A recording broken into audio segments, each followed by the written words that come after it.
It's you're right. I mean, because it is such a small town, and to get that many season ticket holders. But you probably saw the potential of that years ago when Essen Park used to get 15,000-20,000 under the Charlton and Anderson, well, not so much Anderson, but the Charlton days. Yes. You could see that there was a passion there. There's a real passion, and I think the town has some inherent problems. Of course. And perhaps when I went to school, I was brought up to be a bricklayer or a welder, and that was 30 years ago.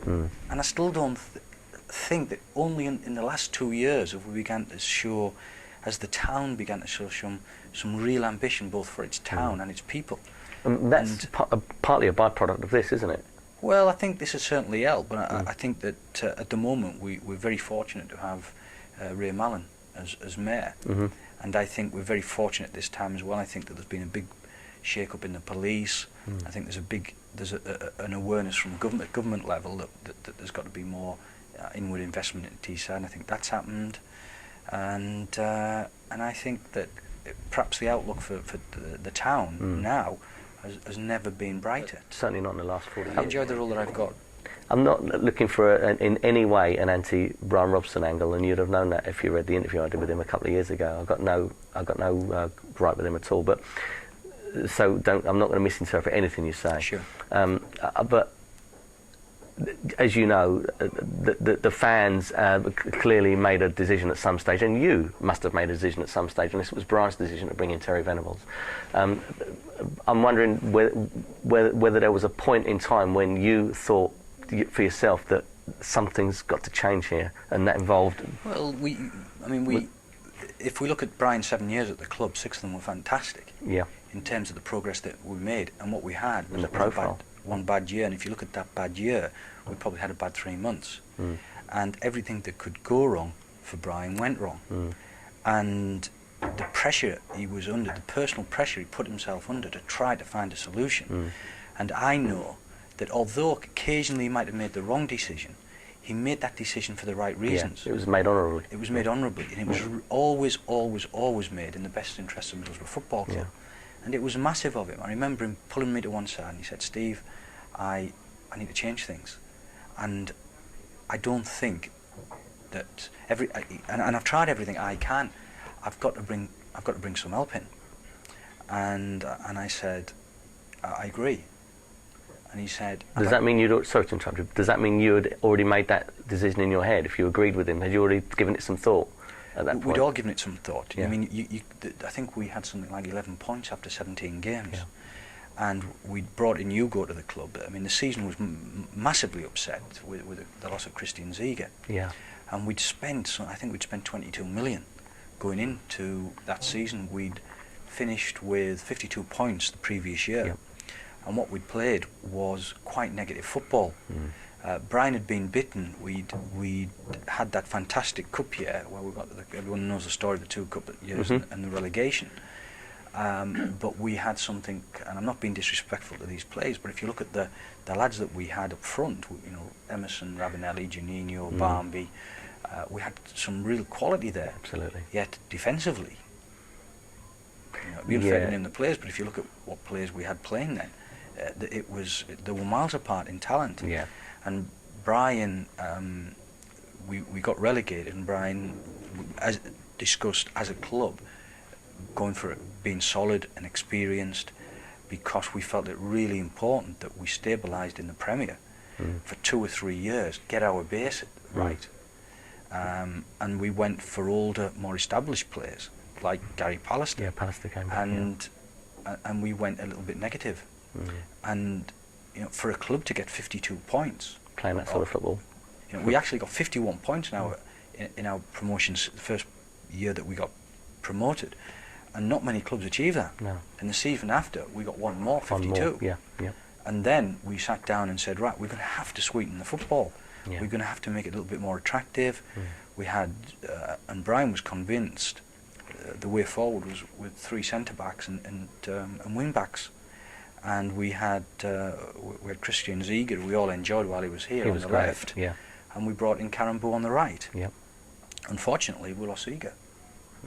And it was at that time that I actually interviewed Brian just after that, and he said, "I'm still looking." This was 6 months later. He says, "I'm still looking for the player to replace Ziga." So that was a very important loss, wasn't it, losing Ziga? Hence what's going on now. Yeah, it was a massive loss to us, and but the outcome for Brian personally was horrendous. But I think Brian knew at that stage, as soon as he brought Terry into the club, it was perhaps the start of the end for him. So did he bring him in then? We met Terry. I'd met Terry privately several years previous, purely by chance on holiday, and built up a decent relationship with him. So I knew him, and Brian, Keith Lamb and I went down to London and met Terry, and you could see straight away the regard that Terry had for Brian and the mutual respect. And the real reason Terry came here was because of Brian Robson. He wanted to help Brian. And he did a fantastic job for us. Without a doubt. It was interesting. You may or may not remember. You'll certainly remember the match. I think it was Brian's last game in charge, actually, when we lost 1-0 at West Ham, just before Christmas. Yes. And you came to our party, and that bloody awful place, wasn't it? Yeah. You remember that? I do remember it. Yeah. That wasn't my responsibility. I remember at that particular evening, someone, and I can't remember who it was, said, and it's the word sort of spread amongst many people, that you left early that night, and the word was, on the night, someone said that when you'd left, you give a little wink and said, I've got a very important meeting with someone tonight. And of course 3 or 4 days later, or maybe even 2 days later, Venables was in the picture, and so the assumption was that you were leaving our party to go and talk to Terry Venables. You probably don't remember that, but I don't. What a cop out. No, it didn't. Well, you know, because it was true, wasn't it? At that time, people were saying, but he was going to meet Venables. Yeah, that's why he left early. I met Terry Venables with Brian Robson and Keith Lamb. Yeah. And we were always, Brian and I, were always very transparent. So there was no secrets from each other. That's good. And it's the only way. It's the only way to be in management if you're doing things together, isn't it? You've got to know what everyone else is doing. Yeah. I was going back to what I was saying there about the moment where he had to go, or the moment where you must have thought in your head that things were not right.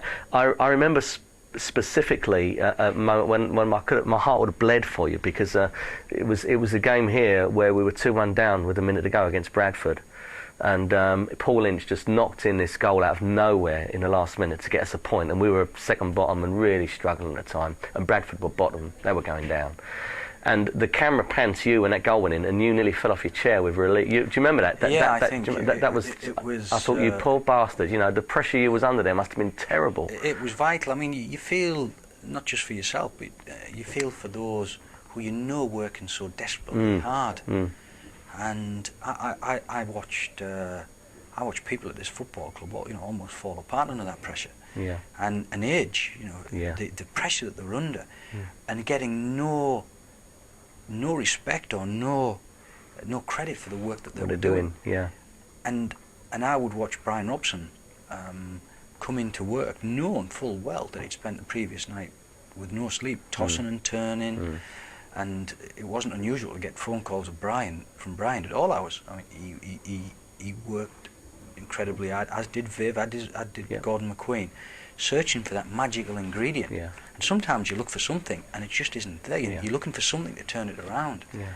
And Brian decided that it needed new eyes, fresh ideas, and that's why he brought in Terry. Yeah. And Bradford, there was just a feeling that if we'd have lost that game against Bradford, it would have given them 3 points. Yeah. It was as important for us to take 2 off them as it was for us to get 1 ourselves. Yeah. And it was a bit of a turning point for us. It was. As I say, that clip, I remember seeing it, and as I say, you almost got. You pretty much fell out of your chair. I don't know if it was inadvertent or not, but it was like, I think maybe you were half fainting, But I just thought, Christ, why does anyone put themselves under so much pressure, Because it's just. It's the nature of the game. It's the nature of the game, and you've got to take the lows with as well as the highs, and. It's a fantastic challenge here. Oh yeah. It's an incredible challenge. I can imagine. And it's got to be balanced, and you've got to be careful that sometimes you've got to be prudent as well. We see the state of football finances now, and there's things that you would like to do, but the finances don't quite always allow it.